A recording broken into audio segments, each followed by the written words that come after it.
மீதி இருக்கிற அந்த 2 டெரரிஸ்ட்டும் கண்டிப்பாக அவுட் ஹவுஸ்குள்ளே தான் இருக்கணும் அப்படின்னு நினச்சி நம்ம மேஜர் முகுந்த் ஒரு கிரனைடை தூக்கி அந்த அவுட் ஹவுஸ்குள்ளே போடுறாரு. அந்த கிரனைடும் பிளாஸ்ட் ஆகுது. பிளாஸ்ட் ஆன உடனே நம்ம மேஜர் முகுந்தும் அவரோட ஃப்ரெண்ட் விக்ரம் சிங்கும் அந்த அவுட் ஹவுஸ்குள்ளே போகிறாங்க. போய் பார்க்கும்போது தான் அங்கே ஒரு மிகப்பெரிய ட்விஸ்ட்.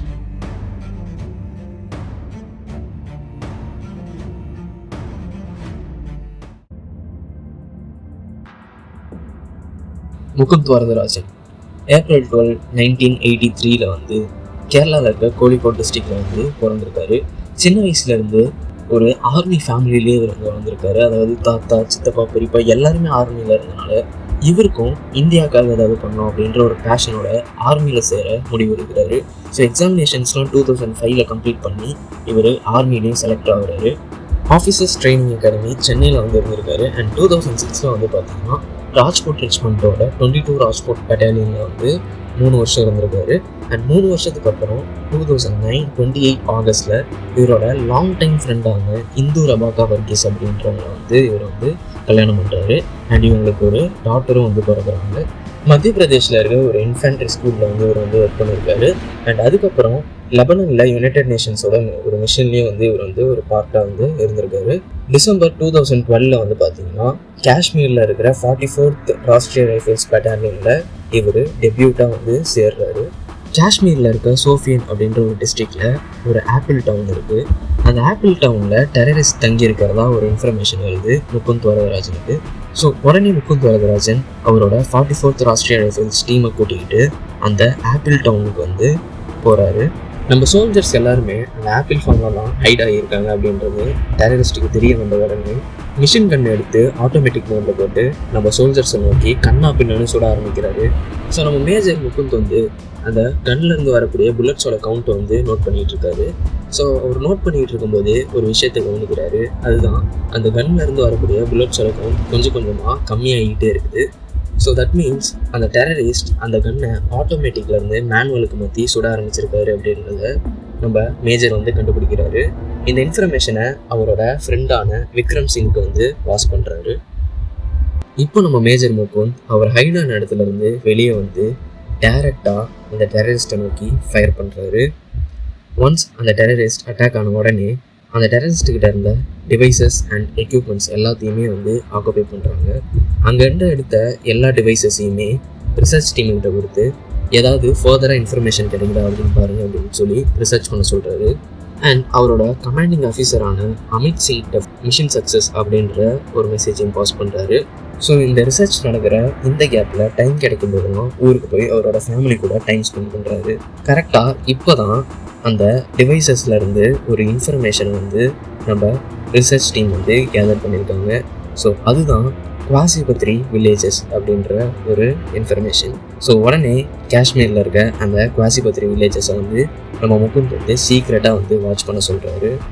ஸோ இப்படியே நாட்களும் நகருது. கரெக்டாக 25 ஏப்ரல் 2014 அன்னைக்கு அந்த குவாசிபத்ரி வில்லேஜஸில் சில டெரரிஸ்ட் இருக்கிறதா இன்ஃபர்மேஷன் வருது.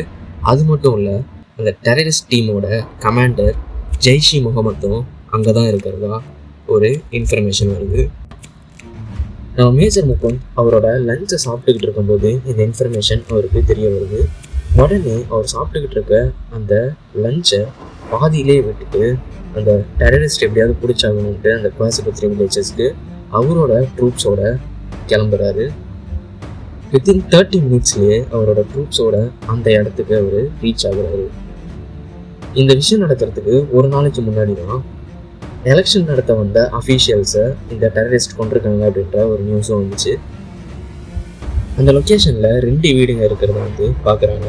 உடனே நம்ம மேஜர் முகுந்த் அவரோட குயிக் ரியாக்ஷன் டீமை 6 பேராக பிரிக்கிறாரு. ஸோ அந்த 6 பேராக பிரித்த டீம் ஹைட் ஆகி இருக்கிறாங்க. அங்கே எப்படியும் நம்ம ஹைட் ஆகிருக்க சோல்ஜர்ஸை டெரரிஸ்ட் பார்த்துடுறாங்க. பார்த்துட்டு நம்ம சோல்ஜர்ஸை நோக்கி ஃபயர் பண்ண ஆரம்பிக்கிறாங்க. பதிலுக்கு நம்மளோட சோல்ஜர்ஸும் திருப்பி ஃபயர் பண்ண ஆரம்பிக்கிறாங்க. பட் டெரரிஸ்ட் ஹைட் ஆகிருக்கனால எந்த புல்லட்ஸும் டெரரிஸ்ட் மேலே பட மாட்டேங்குது. ஸோ அந்த வீட்டோட டோர் லாக் ஆகிருக்கனால உள்ளே யாராலையும் போக முடியாது. ஸோ நம்ம மேஜர் முகுந்தும் அவரோட ஃப்ரெண்ட் விக்ரம் சிங்கும் சேர்ந்து இம்ப்ரூவைஸ்டு எக்ஸ்ப்ளோசிவ் டிவைஸை வந்து அந்த வீட்டோட என்ட்ரன்ஸில் வந்து செட் பண்ணுறாங்க. கொஞ்ச நேரத்துலேயே அந்த டிவைஸ் பஸ்ட் ஆகுது. ஸோ அந்த எக்ஸ்ப்ளோஷனில் நம்ம மேஜர் முகுந்தும் அவரோட ஃப்ரெண்ட் விக்ரம் சிங்கும் அந்த வீட்டுக்குள்ளே போகிறாங்க.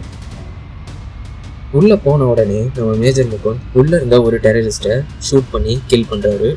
பட் இறந்த அந்த டெரரிஸ்ட் அந்த டெரரிஸ்ட் டீமோட கமாண்டர் ஜெய்ஷி முகமது கிடையாது அப்படின்றத கன்ஃபார்ம் பண்ணுறாரு. அப்போ இன்னும் 2 டெரரிஸ்ட் அந்த இடத்துல தான் இருக்காங்க அப்படின்றது தெரிய வருது. வெளியே நம்மளோட சோல்ஜர்ஸும் வந்து இன்னொரு வீட்டை நோக்கி ஃபயர் பண்ணுறாங்க. பட் அங்கேருந்து எந்த ரெஸ்பான்ஸுமே வந்து கிடைக்கல. மீதி இருக்கிற அந்த 2 டெரரிஸ்ட்டும் கண்டிப்பாக அவுட் ஹவுஸ்குள்ளே தான் இருக்கணும் அப்படின்னு நினச்சி நம்ம மேஜர் முகுந்த் ஒரு கிரனைடை தூக்கி அந்த அவுட் ஹவுஸ்குள்ளே போடுறாரு. அந்த கிரனைடும் வந்து பிளாஸ்ட் ஆகுது. பிளாஸ்ட் ஆன உடனே நம்ம மேஜர் முகுந்தும் அவரோட ஃப்ரெண்ட் விக்ரம் சிங்கும் அந்த அவுட் ஹவுஸ்குள்ளே போகிறாங்க. போய் பார்க்கும்போது தான் அங்கே ஒரு மிகப்பெரிய ட்விஸ்ட். அதாவது அந்த பிளாஸ்டில் அங்கே இருந்த 2 டெரரிஸ்டில் ஒரு டெரரிஸ்ட் வந்து இறந்துட்டாரு அப்படின்றது தெரிய வருது. உங்களோட கமாண்டர் சாகலை அப்படின்னு தெரிய வந்த உடனே அந்த கமாண்டரை நோக்கி நம்ம மேஜர் முகுந்தும் விக்ரம் சிங்கும் வந்து ஃபயர் பண்ணுறாங்க. அந்த டைமில் அந்த கமாண்டர் வந்து நம்ம விக்ரம் சிங்கை நோக்கி அவரோட புல்லட்ஸை ஃபயர் பண்ணும்போது நம்ம விக்ரம் சிங் மேலே அவரோட நெக்லையும் ஜாலையும் 2 புல்லட்ஸ் வந்து படுது. உடனே அந்த இடத்துல கீழே விழுந்து அவர் இறந்து போகிறாரு. இதை பார்த்த உடனே நம்ம மேஜர் முகுந்த் அவரோட ஃப்ரெண்ட் இறந்து போன சோகத்துலையும் எப்படியாவது அந்த கமாண்டரை கொன்று ஆகணுன்ற கோபத்துலையும் அவரோட புல்லட்ஸை கண்ணா பின்னான்னு அந்த கமாண்டரை நோக்கி சுட ஆரம்பிக்கிறாரு. நம்ம மேஜர் முகுந்த் அந்த டெரரிஸ்ட் கமாண்டரை சுட்டு கொள்றாரு. கொன்ன உடனே வெளியே வந்து நம்ம சோல்ஜர்ஸ் கிட்ட மிஷன் சக்ஸஸ்ஃபுல்லாக முடிஞ்சிருச்சு அண்ட் அதே சமயத்தில் நம்மளோட விக்ரம் சிங்கும் வந்து இறந்துட்டாரு அப்படின்ற அனௌன்ஸ்மெண்ட்டையும் கொடுக்குறாரு. அவர் இந்த அனௌன்ஸ்மெண்ட்டை கொடுத்துக்கிட்டு இருக்க அந்த டைம்லேயே கொலாப்ஸ் ஆகி கீழே விழுறாரு. அப்போ தான் தெரிய வருது அவருக்கே இதுக்கு மேலேயும் 3 கன் ஷாட்ஸ் பட்டிருக்கு அப்படின்றது தெரிய வந்திருக்கு. ஸோ உடனே இவரை 92 பேஸ் ஹாஸ்பிட்டல் ஸ்ரீநகரில் இருக்கக்கூடிய ஹாஸ்பிட்டலுக்கு கூட்டிகிட்டு போகிறாங்க. கூட்டிகிட்டு போகிற வழியிலேயே நம்ம மேஜர் முகுந்த் இறந்து போகிறாரு. இந்த வீரத்துக்காக ஹையஸ்ட் ரேங்க்ல இருக்கக்கூடிய பீஸ் டைம் அவார்டான அசோக் சக்ரா வந்து இவருக்கு வழங்கப்படுது. அண்ட் அவரோட 31வது வயசில் தமிழ்நாட்டிலேயே 4வது அசோக் சக்ராவை இவருக்கு தான் வந்து கொடுத்துருக்காங்க. அண்ட் அது மட்டும் இல்லை, நம்ம மேஜர் முகுந்த் எவ்வளோ ப்ரெஷராக இருந்தாலும் புல்லட்ஸோட கவுண்ட்டை காமாக வச்சுக்கிறதா இருக்கட்டும், அதே மாதிரி எனிமியோட கன்னோட மோடை ஈஸியாக ஐடென்டிஃபை பண்ணுறதா இருக்கும், இது எல்லாத்துலேயும் நம்ம மேஜர் முகுந்த் ஸ்பெஷலிஸ்டாக இருந்திருக்காரு. அண்ட் இவரோட கதையை தான் சிவகார்த்திகேயன் நடிச்சு அமரன் அப்படின்ற படமாக வந்து நம்ம பார்க்க போகிறோம்.